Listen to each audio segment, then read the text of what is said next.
4 de novembro de 2024. Nesta segunda-feira da 31ª semana do Tempo Comum, a Igreja celebra a memória de São Carlos Borromeu, Bispo.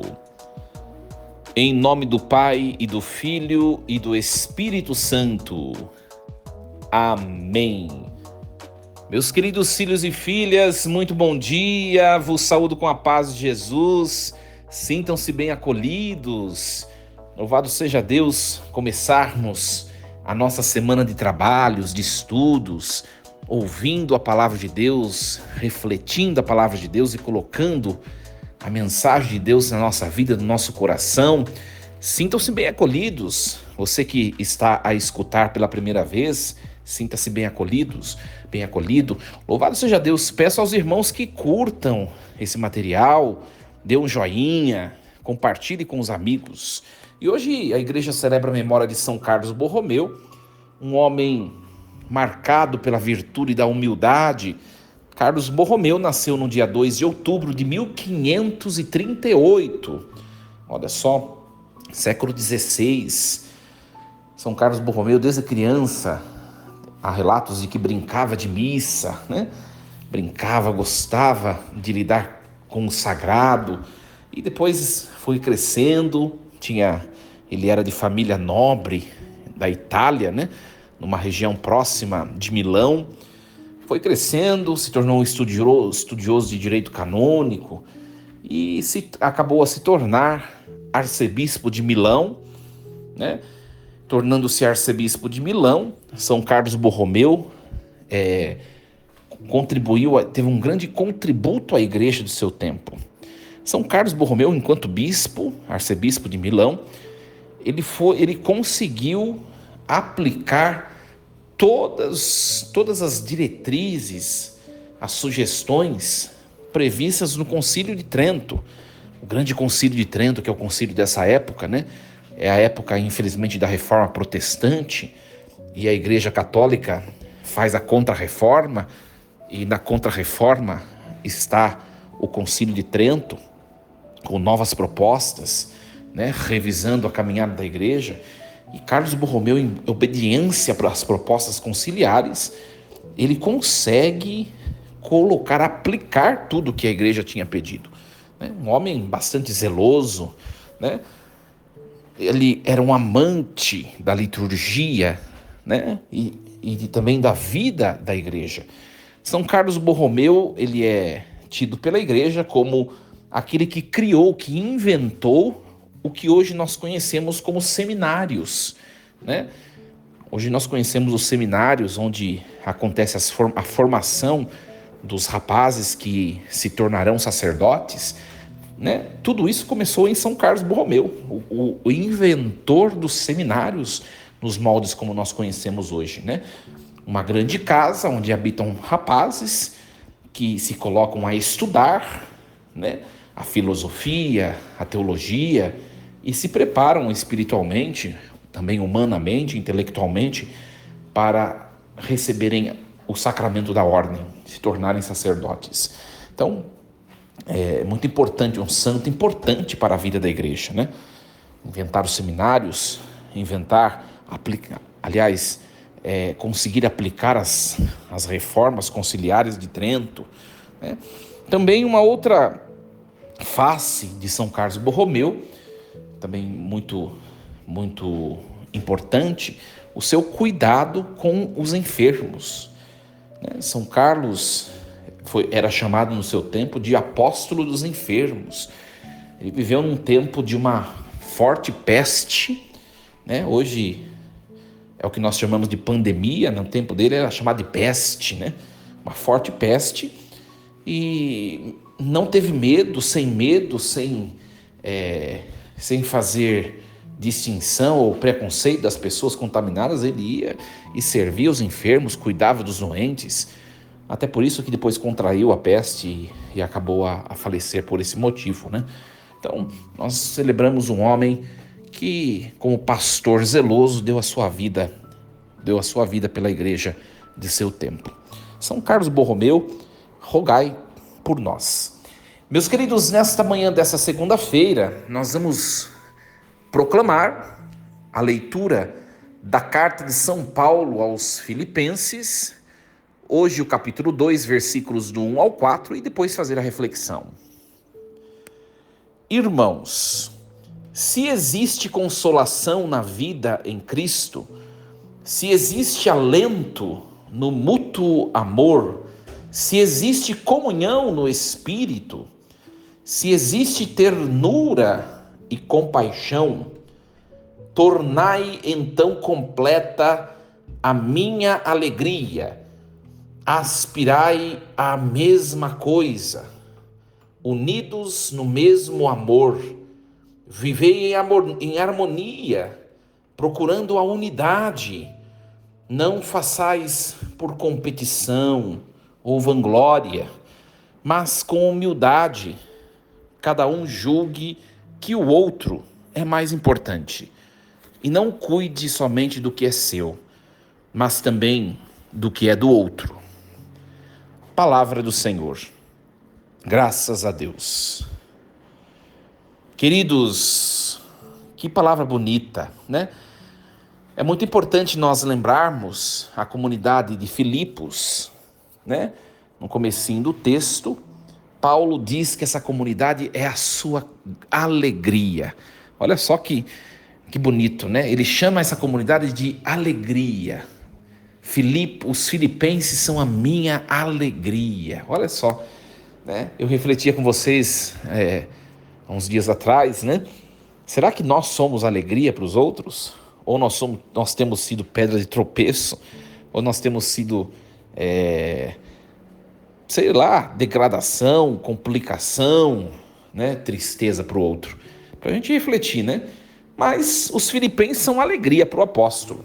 Então, toda essa carta, é bom entendermos o perfil dos textos bíblicos, né, minha gente?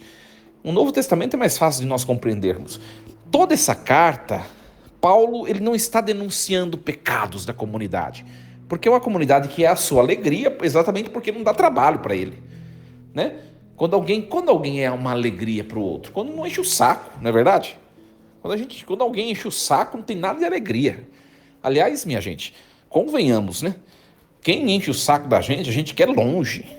Embora exista em nós, como bons cristãos, o exercício da paciência, o exercício da compaixão, né? Que a gente tem que ter paciência, tem que aprender a conviver com todo mundo, mesmo aquelas pessoas que pegam na nossa veia, né? Mas quem enche o saco, a gente tem um sonho de que vive longe da gente, né?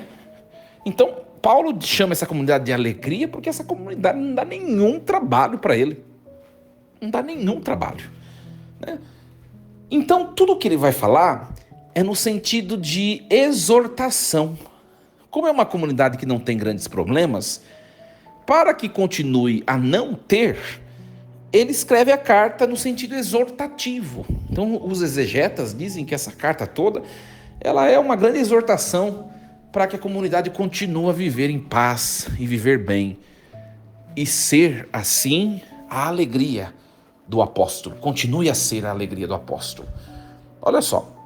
Então, vamos pegar um pouquinho o texto de hoje. Se existe consolação na vida em Cristo, se existe alento no mútuo amor, se existe comunhão no Espírito, se existe ternura e compaixão, tornai então completa a minha alegria. Olha só. Ou seja, ele já é alegre, ele já é feliz por essa comunidade. E ele pede, então tornai completa a minha alegria. O que quer dizer isso para nós, né? Vamos entender um pouquinho e colocar um pouquinho na nossa vida. Minha gente, é aquela coisa que eu comecei questionando a você e também a mim.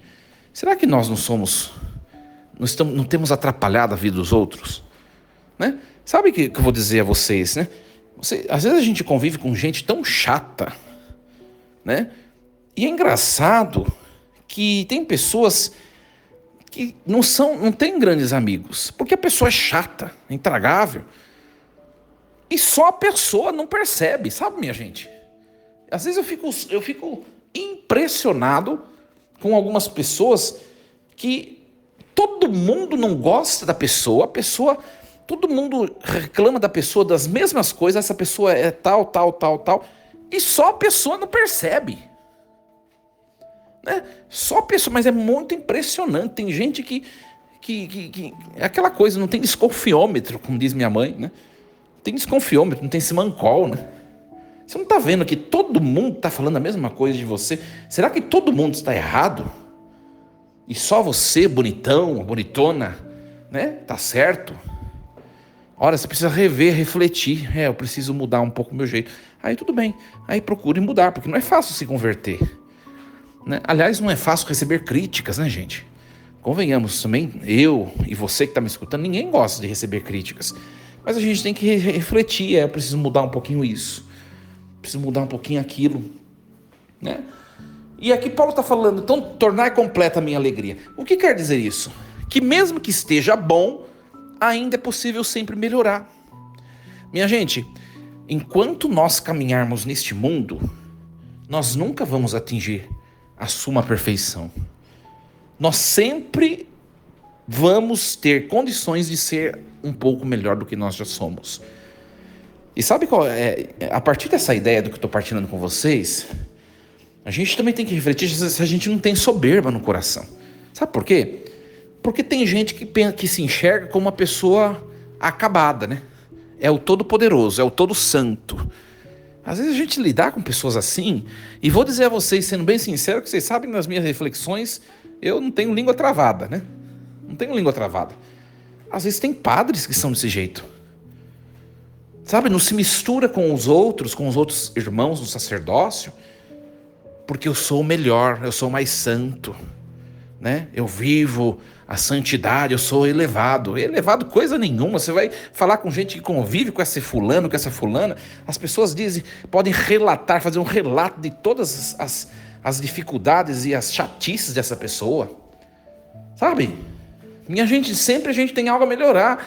Se essa comunidade faz Paulo ser feliz, ela pode fazer um pouquinho a mais. E Paulo diz, completai então a minha alegria. Completai. Olha só. E de que jeito? Aí ele vai dizer, porque o texto coloca 2 pontos, né? 2 pontos. Aspirai à mesma coisa, unidos no mesmo amor. De que jeito que essa comunidade vai tornar completa a alegria do apóstolo? Se eles viverem a unidade. Aspirai à mesma coisa, unidos no mesmo amor. E é bem verdade, viu, minha gente? Se a gente conversar um pouquinho com as pessoas idosas, né? Partilhando um pouquinho, porque às vezes a gente vai visitar da unção dos enfermos, visitar as pessoas, né? Às vezes a gente encontra com pessoas idosas que contam um pouquinho, um relato da sua vida, das suas experiências, né? O que ela viveu, o que ela passou. E as pessoas mais se regozijam, sabe de quais momentos? Dos momentos que elas veem a família delas, as famílias delas reunidas. Quando os idosos se percebem como o vínculo da união familiar, é a alegria desses idosos, né? A mesma coisa o apóstolo, São Paulo está falando o quê? Se vocês querem completar minha alegria, permaneçam unidos. Permaneçam unidos. E aí o texto continua. Vivei em harmonia, procurando a unidade. Olha só. Eu vou fazer uma pergunta para você. E olha, minha gente, é para mim e é para você. Não adianta você ficar falando, se fulano estiver escutando isso. Não, é para mim e para você. Eu já fiz uma pergunta, eu vou fazer a segunda. A primeira pergunta que eu fiz, você vai ter que responder para você mesmo. Você é motivo de alegria para as pessoas? Ou você tem enchido o saco dos outros? Tem sido encrenqueiro, tem sido pedra de tropeço para os outros? É a primeira pergunta que eu já fiz. Você responde para você. A segunda pergunta eu vou fazer agora. Você tem vivido em unidade? Você tem vivido em harmonia com as pessoas? Você tem provocado a unidade, a comunhão, a união? Ou você tem sido o princípio da divisão? Ou você é fofoqueiro, leva e traz? ou você fala bem de uma pessoa na cara dela, dela a pouco você está falando mal pro outro, alguém te conta uma coisa, você está levando pro outro e ainda distorce o que o outro falou e causa uma confusão e as pessoas acabam ficando com raivas umas das outras pelo que você faz. Aliás, tem gente, minha gente, que é igual beija-flor. Tem gente que é igual beija-flor. Aliás, ser beija-flor tem dois sentidos. Um sentido bom e um sentido ruim. Né? Eu vou falar o sentido ruim. O bom, uma outra vez eu falo. O beija-flor, na verdade, na natureza isso é bom. Mas o significado dessa comparação é ruim. O beija-flor na natureza é ele quem faz a mistura, vamos dizer, eu não sou biólogo, não sei o termo certo, né? Genética das plantas. Ele cruza tipos e espécies distintas, porque ele vai ali, né? Ele vai ali numa planta com um biquinho, ele mexe, aí ele leva um pedacinho daquela planta e vai mexer na outra. Aí acontecem os cruzamentos de espécies de flores, né? De plantas, enfim, né? Na natureza é bonito isso, mas a comparação que eu vou fazer, tem gente que é assim, né? Pega um pouquinho aqui, leva lá e aí explode lá. E aí essa pessoa sai fora e fica olhando lá de trás. Olha o que aconteceu. Tem gente que é assim, suma maldade. Será que nós não somos estes? Unidade. Nós prezamos pela unidade ou a gente é seletivo? Também quem faz muita seleção dos outros não vive a unidade. Eu sou uma pessoa seletiva, né? Hoje em dia todo mundo fala isso. Eu sou seletivo. Olha, depende do que você entende por seletivo, isso não é uma virtude. Isso é um defeito. Porque você discrimina os outros, você escolhe o que você gosta, o que não pensa como você, o que não é igual a você, você não quer. Uma pessoa totalmente discriminatória. Uma pessoa totalmente, vamos dizer assim, promove a divisão. Uma pessoa que não sabe conviver com o diferente, soberba, orgulhosa. Será que nós não somos assim? Ou a gente tem que conviver só com quem a gente gosta, com quem pensa igual a gente, e o resto eu não tolero. Intolerante. Pois é, falta harmonia. Falta harmonia. Minha gente, olha só.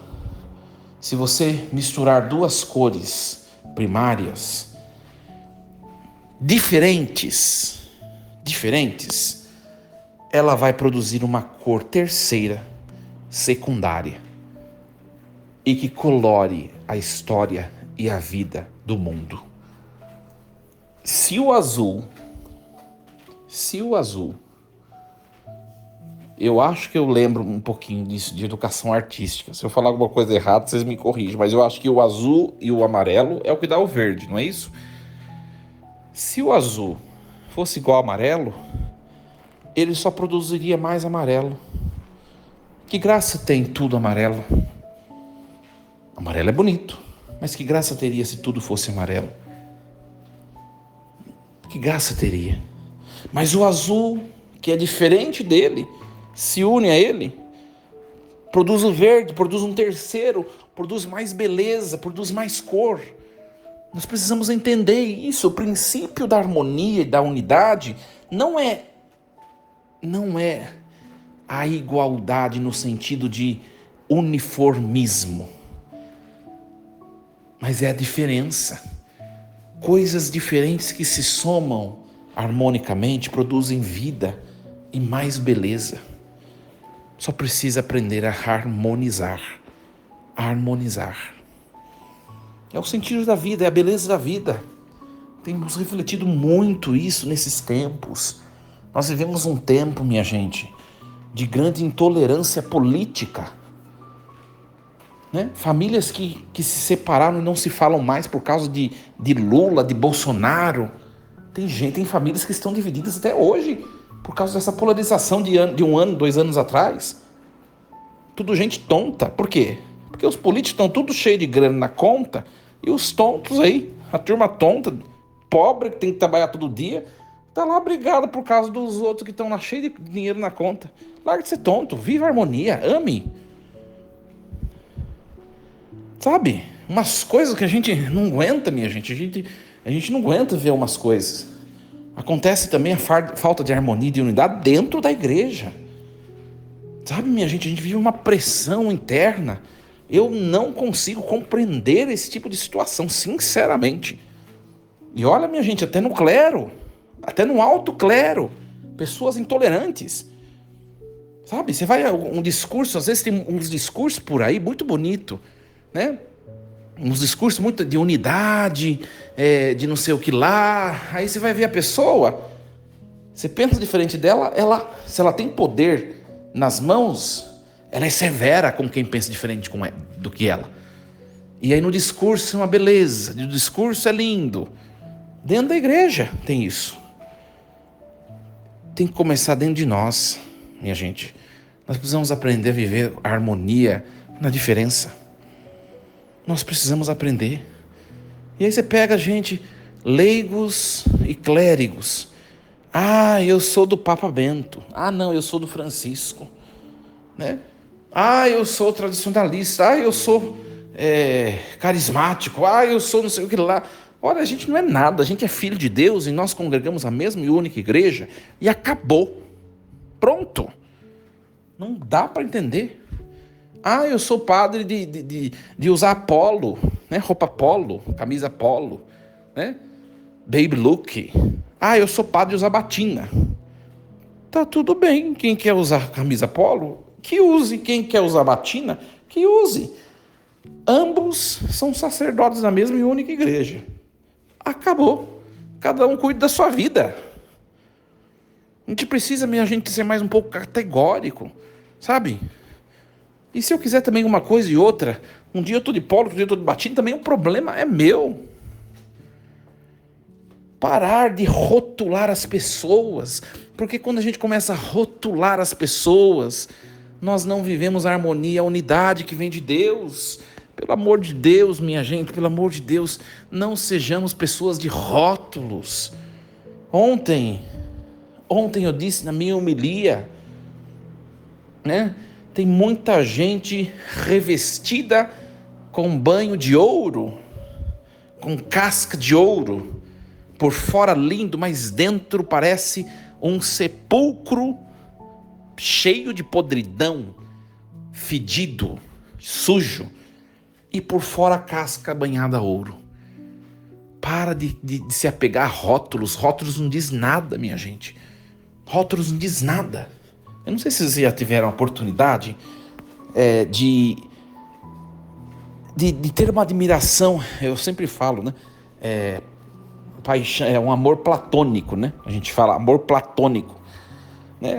Aquele mito da sombra de Platão, né? Quem estuda filosofia sabe o que eu estou falando, né? Que prega, nós muitas vezes olhamos para a sombra da pessoa e tentamos construir ou definir a pessoa a partir da sombra, sem olhar para ela, né? É o mito de Platão, por isso que a gente fala amor platônico, né? É um amor que se lidar só com a sombra. A sombra não é palpável, a sombra é só uma ideia, é uma representação, né? Por que eu estou falando isso? Porque tem gente, não sei se vocês já tiveram a oportunidade de assim, vamos falar um pouco de X pessoa, né? Essa pessoa, fulano. Nossa, eu comecei a vê-la assim, tal. Eu comecei a criar uma admiração por ela, mas eu nem a conheço. Aí você chega para alguém, não sei se vocês já viveram isso. Você fala, nossa, ai, fulano é tão bacana, né? Eu escuto as mensagens dele, eu vejo as postagens dele no Instagram, eu vejo não sei o que lá, não sei o que lá, não sei o que lá. Aí você comenta com alguém. Nossa, é super bacana, né? Aí essa pessoa diz para você, vai lá morar com ele, conviver com ele um dia. Você vai desfazer, você vai perceber que nada do que você falou é verdade. Não sei se vocês já viveram isso, né? São as benditas decepções na vida, né? E acontece, minha gente. E acontece. Por fora, banho de ouro. Por dentro, sepulcro encardido. Então, olha, vamos parar de nos apegarmos em rótulos. Rótulos não diz nada. Rótulo não diz nada. Vamos parar com isso, minha gente. E viver a harmonia. Viver a comunhão. parar de julgamentos que separam, que dividem, e viver a unidade. Né? E Paulo continua dizendo: nada façais por competição ou vanglória, mas com humildade. Cada um julgue que o outro é mais importante. Não façais nada por competição ou vanglória. E a gente vê muito isso nos nossos trabalhos. Quanta competição, né? As pessoas, por que vocês acham que as pessoas falam mal umas das outras? Vamos fazer uma reflexão aqui juntos. Não sei se você é esse. Se você é fofoqueiro, linguarudo, você pode parar. Por favor, pode parar. Tá? Mas por que as pessoas falam mal das outras? Sabe por quê? Porque a pessoa de quem ela fala mal tem algo que ela não tem. Então, como esse fulano, linguarudo, fofoqueiro, não tem competência, capacidade de conquistar o que o outro tem, então o jeito dele conquistar é destruindo o outro. Ele pensa na sua inconsciência que, destruindo a imagem do outro, ele vai conseguir conquistar o que o outro tem que ele não consegue. Ilusão. Você vai fazer mal para a pessoa, porque a fofoca destrói. A maledicência destrói. E você não vai conseguir conquistar o que ele tem. Se você é um incompetente, assuma isso. E acabou. Para de ficar falando mal dos outros. Toma vergonha na cara. E tem gente que está na igreja direto e é assim. Ou senão você arregace as mangas e vai correr atrás para que você consiga alcançar o que aquela pessoa tem, ou mais ainda do que ela tem. E outra coisa, tem gente que é invejosa, minha gente. Sabe? Você não pode ver o seu vizinho fazendo tal coisa que você já quer fazer igual e você já fica buscando um jeito de ir além dele para falar assim: olha, eu sou melhor. Grande coisa, eu ia falar um palavrão, mas não pode, né? Não pode, que é pecado. Mas grande coisa que você fez algo a mais do que eu fiz. Grande coisa. Né? E a gente vê isso, sobretudo no meio secular. Isso que eu estou falando agora, no meio secular, competições e pessoas que vão armando maldade contra o outro para poder puxar o tapete. Nas empresas acontece muito isso. Isso não pode partir de nós que somos cristãos, né, gente? Não pode partir de nós.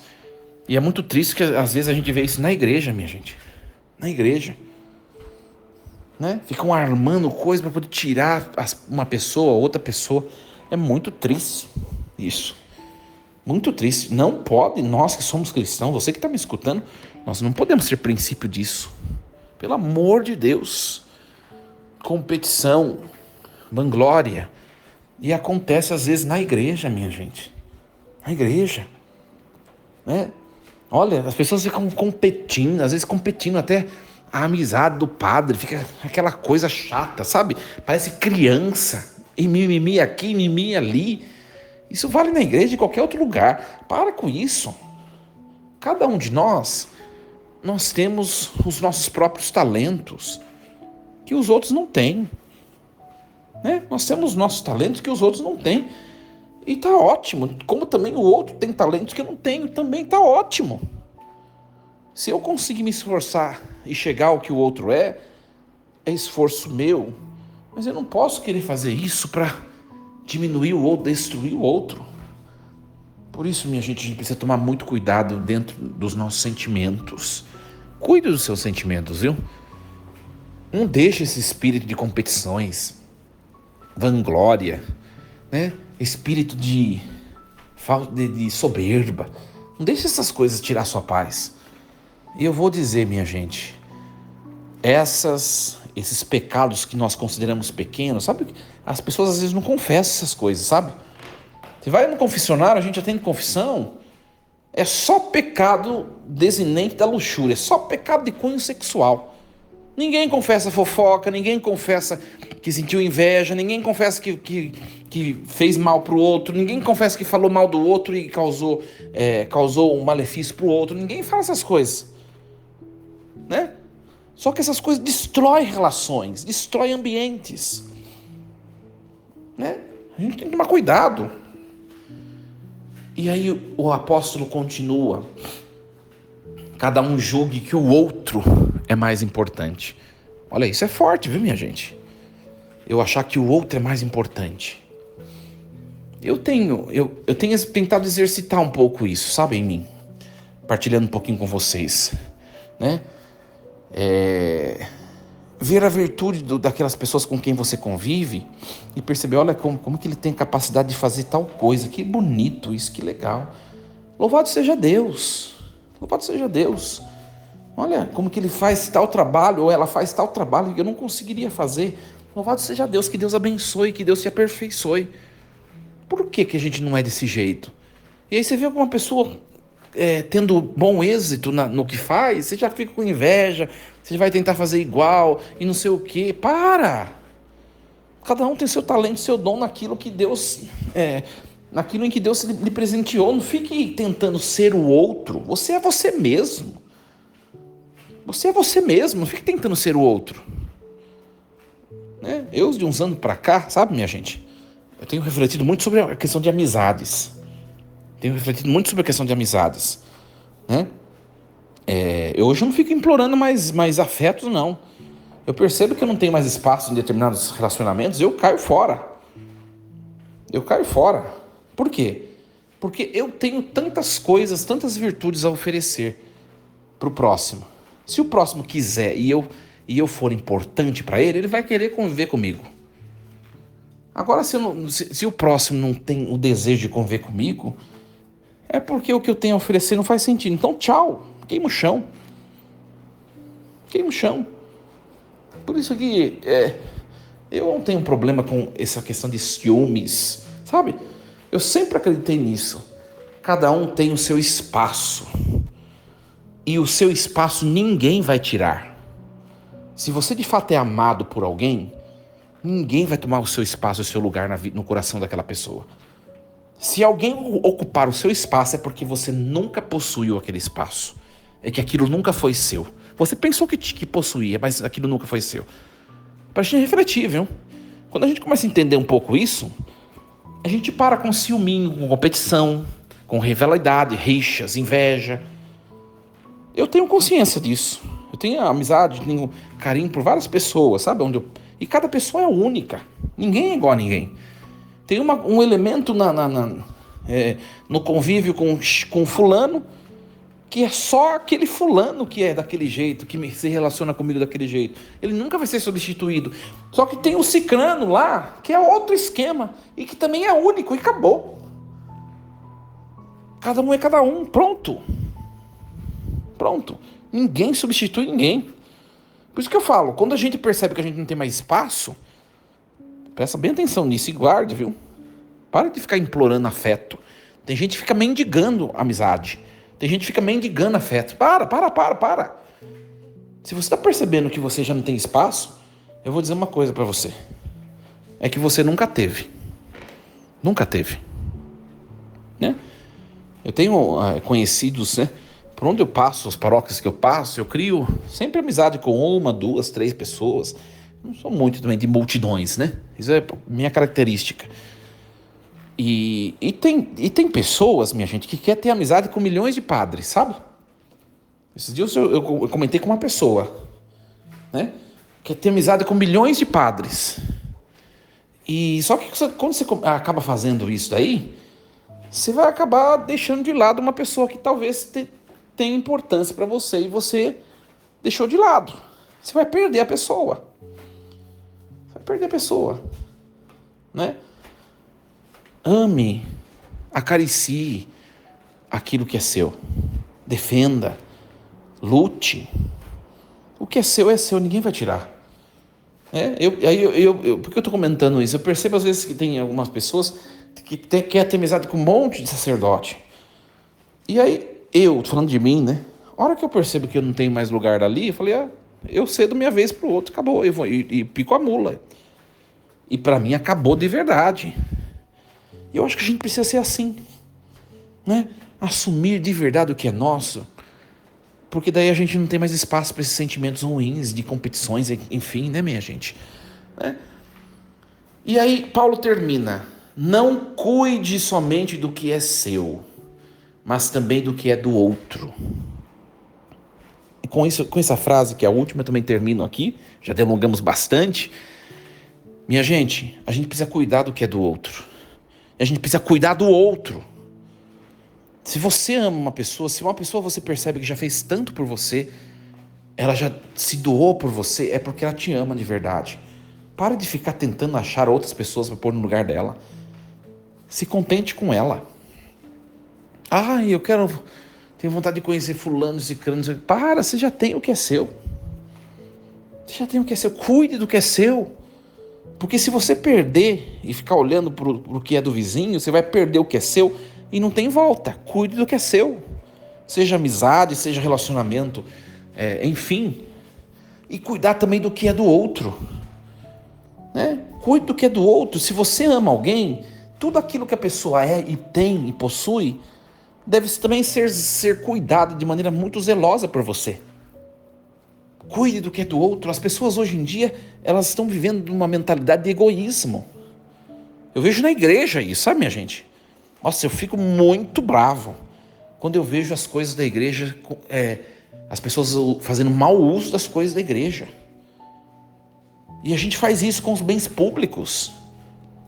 Sabe, não é seu aquilo, mas também é seu sim. É um pouquinho seu. Cuide, porque vai vir outro depois de você que vai usar e merece ter a mesma qualidade que você. Deixe tudo limpinho, deixe do jeito que você encontrou, deixe em bom estado. Para de ser egoísta, de cuidar só do que é seu. Cuide dos bens públicos, cuide da natureza. Cuide daquilo que não, mesmo que não te pertença, cuide bem. Eu vejo na igreja às vezes, sabe? Isso vale em qualquer âmbito da igreja. Pega, por exemplo, os vasos litúrgicos. Às vezes mal manuseados, mal limpos, sabe, minha gente? Pega, por exemplo, às vezes na igreja, às vezes eu entro aqui na minha paróquia, eu vejo no vãozinho dos bancos, copinho de plástico. Pessoas porcas, sabe? Cuide daquilo como se fosse sua casa. Não é a sua casa, mas cuide tal como. Olha o que está dizendo Paulo. Não cuide somente do que é seu, mas também cuide do que é do outro. Isso também é amar, isso é caridade, isso é virtude que vem de Deus. Chega por hoje, minha gente. Que a palavra de hoje tenha nos ajudado em tudo isso. É uma palavra riquíssima hoje. E São Carlos Borromeu interceda por mim, por você. Delongamos bastante. Desejo a você um dia cheio de Deus, com muita paz, muita alegria, força e coragem. Em nome do Pai, do Filho e do Espírito Santo. Amém. E lembremos-nos sempre, Deus está no comando de tudo.